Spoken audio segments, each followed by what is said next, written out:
Hujan deras mengguyur Jakarta malam itu, menciptakan suasana yang sejuk dan lembab. Dika, seorang mahasiswa berusia 20 tahun, berlari menembus hujan menuju kosannya. Dia baru saja selesai mengikuti kuliah malam dan merasa lelah. Namun, saat dia melangkah, tiba-tiba langit mengeluarkan suara gemuruh yang menggetarkan. Dika mempercepat langkahnya, tetapi hujan semakin deras, membuatnya basah kuyup dalam sekejap. Ketika Dika melihat sekeliling, dia menyadari bahwa tidak ada tempat berteduh yang dekat. Dia merasa panik dan mulai mencari tempat yang aman. Di ujung jalan, dia melihat sebuah rumah tua dengan lampu kuning yang hangat menyala di dalamnya. Tanpa berpikir panjang, Dika berlari menuju rumah itu, berharap bisa berteduh sejenak. Saat dia mengetuk pintu, Dika merasa sedikit canggung. Dia tidak mengenal pemilik rumah ini, tetapi rasa dingin dan basah membuatnya tidak punya pilihan lain. Pintu terbuka, dan di hadapannya berdiri seorang pria paruh baya dengan senyuman ramah. Pria itu mengenakan kaos sederhana dan celana panjang, dengan rambut yang mulai memutih di bagian pelipisnya. "Selamat datang. Masuklah, Nak. Kamu basah kuyup," kata Pak Anton, pemilik rumah itu, sambil melangkah mundur untuk memberi ruang bagi Dika. Dika merasa lega dan segera melangkah masuk. Begitu berada di dalam, dia disambut oleh aroma kopi yang hangat dan suasana yang nyaman. Ruangan itu dipenuhi dengan buku-buku dan beberapa lukisan yang menggantung di dinding. Dika merasa seolah-olah telah memasuki dunia yang berbeda, jauh dari kesibukan kota. "Terima kasih, Pak. Saya Dika," katanya sambil mengulurkan tangan. "Nama yang bagus. Saya Anton, tapi kamu bisa memanggil saya Pak Anton," jawabnya sambil menggenggam tangan Dika dengan lembut. "Silakan duduk. Kamu ingin minum sesuatu?" "Jika tidak merepotkan, saya ingin secangkir kopi," jawab Dika, merasa sedikit lebih tenang. Pak Anton tersenyum dan pergi ke dapur. Dika mengambil kesempatan untuk melihat-lihat ruangan. Dia terpesona oleh koleksi buku yang beragam, mulai dari sastra klasik hingga buku-buku tentang seni dan filosofi. Dika merasa terhubung dengan Pak Anton, meskipun mereka baru saja bertemu. Ada sesuatu yang menenangkan dalam kehadiran pria itu. Setelah beberapa menit, Pak Anton kembali dengan 2 cangkir kopi. "Ini kopi terbaik yang saya punya. Saya harap kamu menyukainya," katanya sambil menyodorkan cangkir kepada Dika. Dika mengambil cangkir itu dan menghirup aroma kopi yang kuat. "Terima kasih, Pak.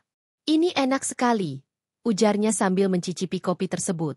Rasa pahitnya yang seimbang dengan sedikit manis membuatnya merasa hangat di dalam. Mereka mulai berbincang, dan Dika merasa nyaman. Pak Anton bercerita tentang kehidupannya, bagaimana dia pernah bekerja sebagai seniman, dan kini menghabiskan waktu di rumah sambil menulis dan melukis. Dika mendengarkan dengan penuh perhatian, terpesona oleh pengalaman hidup Pak Anton yang kaya. "Jadi, kamu mahasiswa? Jurusan apa?" tanya Pak Anton. "Saya mengambil jurusan sastra. Saya suka menulis, meskipun masih pemula," jawab Dika dengan sedikit ragu. "Menulis adalah seni yang indah. Kamu harus terus berlatih. Setiap penulis memiliki suara uniknya sendiri," kata Pak Anton, memberikan semangat. Dika merasa terinspirasi oleh kata-kata Pak Anton. Mereka terus berbincang, dan Dika mulai merasa seolah-olah mereka telah mengenal satu sama lain selama bertahun-tahun. Suasana hangat di dalam rumah membuat Dika melupakan hujan di luar. Saat malam semakin larut, Dika merasakan ketegangan yang tidak biasa. Ada sesuatu dalam tatapan Pak Anton yang membuatnya merasa diperhatikan dengan cara yang berbeda. Dika tidak bisa mengabaikan perasaan itu. Dia merasa ada ketertarikan yang tumbuh di antara mereka, meskipun Dika berusaha untuk tidak memikirkannya terlalu dalam. "Dika, kamu tahu, kadang-kadang kita menemukan orang-orang yang membuat kita merasa hidup. Seperti saat kita berbicara dengan seseorang yang bisa mengerti kita," kata Pak Anton, seolah-olah membaca pikiran Dika. Dika menatap Pak Anton, merasakan jantungnya berdebar. "Saya merasa begitu, Pak. Sepertinya kita bisa berbagi banyak hal," jawabnya, berusaha menjaga nada suaranya tetap tenang. Pak Anton tersenyum, dan Dika merasakan ada kedekatan yang tidak biasa di antara mereka. Dika tidak bisa menahan diri untuk tidak memperhatikan detail kecil tentang Pak Anton. Cara dia berbicara, senyumnya yang hangat, dan cara dia mendengarkan dengan penuh perhatian. Saat jam menunjukkan hampir tengah malam, Dika menyadari bahwa dia harus pulang. Namun, Dia merasa enggan untuk meninggalkan suasana hangat ini. Pak, terima kasih banyak atas kopi dan obrolan yang menyenangkan. Saya harus pergi sekarang, katanya, berusaha mengungkapkan rasa terima kasihnya. Tidak perlu terburu-buru, Dika. Hujan masih deras di luar. Kamu bisa tinggal sedikit lebih lama, tawar Pak Anton, matanya bersinar dengan harapan. Dika merasa bingung. Di satu sisi, dia ingin tinggal dan melanjutkan percakapan ini, tetapi di sisi lain, dia tahu bahwa dia harus pulang. Saya rasa saya harus pergi. Pak, orang tua saya pasti khawatir. Jawabnya, meskipun hatinya ingin tinggal. Pak Anton mengangguk, tetapi ada sedikit kekecewaan di wajahnya. Baiklah, jika itu yang kamu inginkan. Tapi ingat, pintu saya selalu terbuka untukmu. Kapan saja kamu ingin berbincang, datanglah lagi. Dika tersenyum, merasa hangat di dalam hatinya. Terima kasih, Pak. Saya pasti akan kembali, ujarnya sebelum melangkah keluar dari rumah Pak Anton. Begitu Dika melangkah keluar, hujan masih mengguyur, tetapi dia merasa berbeda. Ada perasaan hangat yang mengalir dalam dirinya, perasaan yang belum pernah dia rasakan sebelumnya. Saat dia berjalan pulang, pikirannya dipenuhi dengan kenangan malam itu. Senyuman Pak Anton, suara lembutnya, dan kedekatan yang aneh namun menyenangkan. Dika tahu bahwa pertemuan ini bukanlah kebetulan. Dia merasa ada sesuatu yang lebih dalam antara dia dan Pak Anton, sesuatu yang mungkin akan mengubah hidupnya selamanya. Dengan perasaan campur aduk, Dika melanjutkan langkahnya, berharap untuk segera kembali ke rumah Pak Anton dan melanjutkan percakapan yang belum selesai. Hari-hari berlalu setelah pertemuan pertama Dika dengan Pak Anton. Hujan yang sering mengguyur Jakarta membuat Dika semakin sering mengunjungi rumah Pak Anton. Setiap malam, mereka berbagi cerita, tawa, dan kadang-kadang keheningan yang nyaman. Dika merasa seolah-olah dia telah menemukan tempat di mana dia bisa menjadi dirinya sendiri, tanpa penilaian atau ekspektasi dari orang lain. Suatu malam, Dika datang dengan membawa buku puisi yang baru dibelinya. Dia ingin menunjukkan kepada Pak Anton dan mendiskusikan beberapa puisi yang sangat mengesankan baginya. Begitu dia tiba di rumah Pak Anton, dia disambut dengan senyuman hangat dan aroma kopi yang menggoda. Selamat datang, Dika. Apa yang kamu bawa malam ini? Tanya Pak Anton. Matanya berbinar penuh rasa ingin tahu. Saya membawa buku puisi. Saya ingin membacakan beberapa puisi yang saya suka. Jawab Dika, merasa bersemangat. Mereka duduk di teras, di mana suara hujan yang lembut menciptakan latar belakang yang sempurna untuk malam itu. Dika membuka buku puisi dan mulai membacakan beberapa bait yang menyentuh hatinya. Suara Dika yang lembut dan penuh perasaan membuat Pak Anton terpesona. Dia mendengarkan dengan seksama, seolah-olah setiap kata yang diucapkan Dika adalah melodi yang indah. Setelah Dika selesai membaca, Pak Anton mengangguk dengan penuh penghayatan. Kamu memiliki bakat yang luar biasa, Dika. Cara kamu menyampaikan puisi itu sangat menyentuh. Saya bisa merasakan emosi di balik setiap kata. Puji Pak Anton, membuat Dika merasa bangga. Terima kasih, Pak. Saya masih belajar. Tapi puisi ini membuat saya merasa hidup. Jawab Dika, merasakan semangatnya semakin membara. Malam itu, mereka berbicara lebih dalam tentang seni, kehidupan, dan impian. Dika merasa terhubung dengan Pak Anton lebih dari sebelumnya. Ada sesuatu yang membuatnya merasa nyaman dan aman saat berbicara dengan pria itu. Dika tidak bisa mengabaikan perasaan yang tumbuh di dalam hatinya, perasaan yang lebih dari sekadar kekaguman. Saat percakapan berlanjut, Dika merasakan ketegangan yang tidak biasa. Dia memperhatikan tatapan Pak Anton yang penuh perhatian, dan jantungnya berdebar lebih cepat. Dika merasa ada sesuatu yang lebih dalam antara mereka, tetapi dia tidak tahu bagaimana mengungkapkannya. Dika, kadang-kadang kita menemukan orang-orang yang membuat kita merasa hidup. Seperti saat kita berbicara dengan seseorang yang bisa mengerti kita, kata Pak Anton, seolah-olah membaca pikiran Dika. Dika menatap Pak Anton, merasakan jantungnya berdebar. Saya merasa begitu, Pak. Sepertinya kita bisa berbagi banyak hal. Jawabnya, berusaha menjaga nada suaranya tetap tenang. Pak Anton tersenyum, dan Dika merasakan ada kedekatan yang tidak biasa di antara mereka. Dika tidak bisa menahan diri untuk tidak memperhatikan detail kecil tentang Pak Anton. Cara dia berbicara, senyumnya yang hangat, dan cara dia mendengarkan dengan penuh perhatian. Malam itu, saat Dika bersiap untuk pulang, Pak Anton menawarkannya untuk tinggal lebih lama. Kamu bisa tinggal semalaman jika mau. Hujan masih deras di luar, dan saya akan merasa lebih baik jika kamu tidak pulang dalam keadaan basah, tawar Pak Anton. Dika merasa bingung. Di satu sisi, dia ingin tinggal dan melanjutkan percakapan ini, tetapi di sisi lain, dia tahu bahwa dia harus pulang. Saya rasa saya harus pergi. Pak, orang tua saya pasti khawatir. Jawabnya, meskipun hatinya ingin tinggal. Pak Anton mengangguk, tetapi ada sedikit kekecewaan di wajahnya. Baiklah, jika itu yang kamu inginkan. Tapi ingat, pintu saya selalu terbuka untukmu. Kapan saja kamu ingin berbincang, datanglah lagi. Dika tersenyum, merasa hangat di dalam hatinya. Terima kasih, Pak. Saya pasti akan kembali, ujarnya sebelum melangkah keluar dari rumah Pak Anton. Begitu Dika melangkah keluar, hujan masih mengguyur, tetapi dia merasa berbeda. Ada perasaan hangat yang mengalir dalam dirinya, perasaan yang belum pernah dia rasakan sebelumnya. Saat dia berjalan pulang, pikirannya dipenuhi dengan kenangan malam itu. Senyuman Pak Anton, suara lembutnya, dan kedekatan yang aneh namun menyenangkan. Beberapa hari kemudian, Dika kembali ke rumah Pak Anton. Kali ini, dia membawa beberapa camilan yang dia buat sendiri. Dia ingin menunjukkan kepada Pak Anton bahwa dia menghargai semua waktu yang telah mereka habiskan bersama. Begitu dia tiba, Pak Anton menyambutnya dengan senyuman lebar. Dika, apa yang kamu bawa kali ini? Tanya Pak Anton. Matanya bersinar penuh rasa ingin tahu. Saya membawa beberapa camilan. Saya ingin kamu mencobanya. Jawab Dika, merasa bangga. Mereka duduk di teras, menikmati camilan sambil berbincang. Dika merasa semakin nyaman dengan Pak Anton. Mereka berbagi cerita tentang masa lalu, impian, dan harapan. Dika merasa seolah-olah dia telah menemukan sahabat sejatinya dalam diri Pak Anton. Saat malam semakin larut, Dika merasakan ketegangan yang tidak biasa. Dia memperhatikan tatapan Pak Anton yang penuh perhatian, dan jantungnya berdebar lebih cepat. Dika merasa ada sesuatu yang lebih dalam antara mereka, tetapi dia tidak tahu bagaimana mengungkapkannya. Dika, kadang-kadang kita menemukan orang-orang yang membuat kita merasa hidup. Seperti saat kita berbicara dengan seseorang yang bisa mengerti kita, kata Pak Anton, seolah-olah membaca pikiran Dika. Dika menatap Pak Anton, merasakan jantungnya berdebar.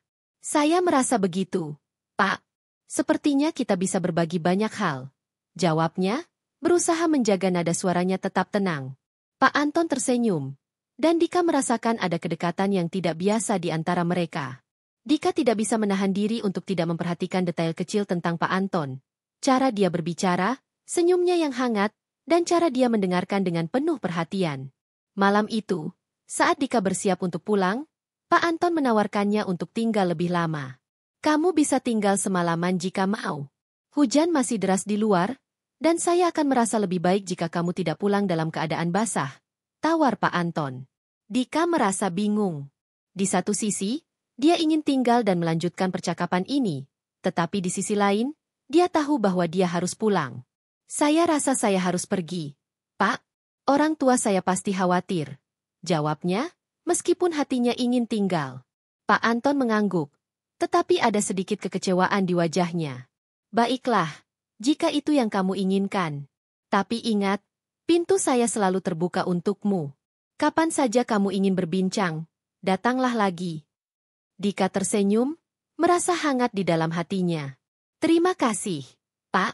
Saya pasti akan kembali, ujarnya sebelum melangkah keluar dari rumah Pak Anton. Begitu Dika melangkah keluar, hujan masih mengguyur, tetapi dia merasa berbeda. Ada perasaan hangat yang mengalir dalam dirinya, perasaan yang belum pernah dia rasakan sebelumnya. Saat dia berjalan pulang, pikirannya dipenuhi dengan kenangan malam itu. Senyuman Pak Anton, suara lembutnya, dan kedekatan yang aneh namun menyenangkan. Dika tahu bahwa pertemuan ini bukanlah kebetulan. Dia merasa ada sesuatu yang lebih dalam antara dia dan Pak Anton, sesuatu yang mungkin akan mengubah hidupnya selamanya. Dengan perasaan campur aduk, Dika melanjutkan langkahnya, berharap untuk segera kembali ke rumah Pak Anton dan melanjutkan percakapan yang belum selesai. Malam itu, Dika merasa gelisah.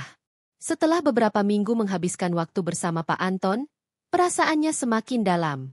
Setiap pertemuan membawa kedekatan yang lebih kuat, Dan Dika tidak bisa lagi mengabaikan perasaan yang tumbuh di dalam hatinya. Dia tahu bahwa dia harus mengungkapkan apa yang dia rasakan, tetapi dia juga takut akan konsekuensinya. Hujan kembali mengguyur Jakarta, menciptakan suasana yang akrab dan nyaman di rumah Pak Anton. Dika tiba di depan pintu, merasakan jantungnya berdebar. Dia mengetuk pintu, dan Pak Anton segera membukanya dengan senyuman hangat. Dika, senang melihatmu lagi. Masuklah. Hujan di luar sangat deras, kata Pak Anton, mengulurkan tangan untuk menarik Dika masuk. Dika melangkah masuk, merasakan kehangatan yang menyelimuti dirinya. Terima kasih, Pak. Saya membawa beberapa camilan lagi, ujarnya sambil menunjukkan kantong plastik berisi kue yang dia buat. Wah, kamu semakin rajin memasak. Mari kita nikmati bersama, balas Pak Anton, matanya bersinar penuh antusiasme. Mereka duduk di teras, menikmati camilan sambil berbincang. Dika merasa nyaman, tetapi di dalam hatinya, ada ketegangan yang terus meningkat. Dia tahu bahwa malam ini adalah saat yang tepat untuk mengungkapkan perasaannya. Setelah beberapa saat berbincang, Dika memutuskan untuk memulai percakapan yang telah lama dia pikirkan. Pak, ada sesuatu yang ingin saya bicarakan denganmu, katanya, suaranya sedikit bergetar. Pak Anton menatapnya dengan serius. Tentu, Dika. Apa yang ingin kamu katakan? Dika menarik napas dalam-dalam, berusaha menenangkan dirinya. Saya merasa kita telah menjalin hubungan yang sangat dekat. Saya sangat menghargai semua waktu yang kita habiskan bersama, dan saya merasa ada sesuatu yang lebih dari sekadar persahabatan di antara kita. Pak Anton terdiam sejenak, seolah mencerna kata-kata Dika. Dika merasakan jantungnya berdebar kencang, menunggu reaksi Pak Anton. Dika, saya juga merasakan hal yang sama. Kamu adalah sosok yang istimewa bagi saya, jawab Pak Anton, suaranya lembut. Dika merasa lega mendengar pengakuan itu, tetapi dia juga merasa bingung. Tapi, Pak, kita memiliki perbedaan usia yang cukup jauh. Saya tidak ingin merusak hubungan kita jika ini tidak tepat, ungkap Dika, suaranya bergetar. Pak Anton mengangguk, memahami kekhawatiran Dika. Saya mengerti, Dika. Perbedaan usia memang ada, tetapi perasaan tidak mengenal batasan. Yang terpenting adalah bagaimana kita saling menghargai dan memahami satu sama lain, katanya, menatap Dika dengan penuh perhatian. Dika merasa terharu mendengar kata-kata Pak Anton. Saya ingin tahu lebih banyak tentang perasaan ini. Saya tidak ingin terburu-buru, tetapi saya juga tidak ingin kehilangan kesempatan untuk menjalin hubungan yang lebih dalam denganmu, ungkap Dika, matanya berbinar. Pak Anton tersenyum, dan Dika merasakan kehangatan yang mengalir di antara mereka. Kita bisa melakukannya perlahan. Mari kita saling mengenal lebih dalam, tanpa tekanan. Yang terpenting adalah kita jujur satu sama lain, kata Pak Anton, suaranya tenang dan menenangkan. Malam itu, mereka berbicara lebih dalam tentang perasaan mereka. Dika merasa seolah-olah beban di hatinya terangkat. Dia tidak sendirian dalam perasaannya. Dan Pak Anton juga merasakan hal yang sama. Mereka berbagi cerita tentang masa lalu, harapan, dan impian, menciptakan ikatan yang lebih kuat. Saat malam semakin larut, Dika merasa semakin nyaman. Dia tidak ingin pertemuan ini berakhir. Pak, apakah kita bisa bertemu lebih sering? Saya ingin menghabiskan lebih banyak waktu bersamamu, ungkap Dika, suaranya penuh harapan. Dengan senang hati, Dika. Saya juga ingin menghabiskan lebih banyak waktu bersamamu. Kamu membawa kebahagiaan ke dalam hidup saya, jawab Pak Anton, senyumnya tulus. Dika merasa bahagia mendengar kata-kata itu. Dia tahu bahwa mereka telah mengambil langkah pertama menuju sesuatu yang lebih dalam. Namun, di dalam hatinya, dia juga merasakan ketakutan akan apa yang akan terjadi selanjutnya. Dia tidak ingin hubungan ini menjadi rumit, tetapi dia juga tidak bisa menahan perasaannya. Saat Dika bersiap untuk pulang, Pak Anton menawarkannya untuk tinggal lebih lama. Kamu bisa tinggal semalaman jika mau. Hujan masih deras di luar, dan saya akan merasa lebih baik jika kamu tidak pulang dalam keadaan basah, tawar Pak Anton. Dika merasa bingung. Di satu sisi, dia ingin tinggal dan melanjutkan percakapan ini, tetapi di sisi lain, dia tahu bahwa dia harus pulang. Saya rasa saya harus pergi, Pak. Orang tua saya pasti khawatir, jawabnya, meskipun hatinya ingin tinggal. Pak Anton mengangguk. tetapi ada sedikit kekecewaan di wajahnya. Baiklah, jika itu yang kamu inginkan. Tapi ingat, pintu saya selalu terbuka untukmu. Kapan saja kamu ingin berbincang, datanglah lagi. Dika tersenyum, merasa hangat di dalam hatinya. Terima kasih, Pak. Saya pasti akan kembali, ujarnya sebelum melangkah keluar dari rumah Pak Anton. Begitu Dika melangkah keluar, hujan masih mengguyur, tetapi dia merasa berbeda. Ada perasaan hangat yang mengalir dalam dirinya, perasaan yang belum pernah dia rasakan sebelumnya. Saat dia berjalan pulang, pikirannya dipenuhi dengan kenangan malam itu. Senyuman Pak Anton, suara lembutnya, dan kedekatan yang aneh namun menyenangkan. Dika tahu bahwa pertemuan ini bukanlah kebetulan. Dia merasa ada sesuatu yang lebih dalam antara dia dan Pak Anton, sesuatu yang mungkin akan mengubah hidupnya selamanya. Dengan perasaan campur aduk, Dika melanjutkan langkahnya, berharap untuk segera kembali ke rumah Pak Anton dan melanjutkan percakapan yang belum selesai. Hari-hari berikutnya, Dika dan Pak Anton semakin sering bertemu. Mereka menjelajahi berbagai topik, mulai dari sastra hingga seni, dan Dika merasa semakin terhubung dengan Pak Anton. Setiap pertemuan membawa kedekatan yang lebih kuat, dan Dika tidak bisa lagi mengabaikan perasaan yang tumbuh di dalam hatinya. Akhirnya, Dika memutuskan untuk mengajak Pak Anton pergi ke sebuah pameran seni. Dia ingin berbagi pengalaman itu dengan pria yang telah menjadi bagian penting dalam hidupnya. Saat mereka berjalan di antara lukisan-lukisan indah, Dika merasakan kebahagiaan yang mendalam. Dia tahu bahwa hubungan mereka telah berkembang menjadi sesuatu yang lebih dari sekadar persahabatan. Saat mereka berdiri di depan sebuah lukisan yang menakjubkan, Dika menatap Pak Anton. Pak, terima kasih telah menjadi bagian dari hidup saya. Saya merasa sangat beruntung bisa mengenalmu, ungkap Dika, suaranya penuh perasaan. Pak Anton menatap Dika dengan lembut. Saya juga merasa beruntung, Dika. Kamu telah membawa warna baru ke dalam hidup saya. Jawabnya, senyumnya tulus. Dika tahu bahwa mereka telah mengambil langkah besar dalam hubungan mereka. Dia merasa siap untuk menjelajahi perasaan ini lebih dalam, dan dia berharap Pak Anton merasakan hal yang sama. Dengan hati yang penuh harapan, Dika melangkah maju, siap untuk menghadapi masa depan yang penuh kemungkinan bersama Pak Anton.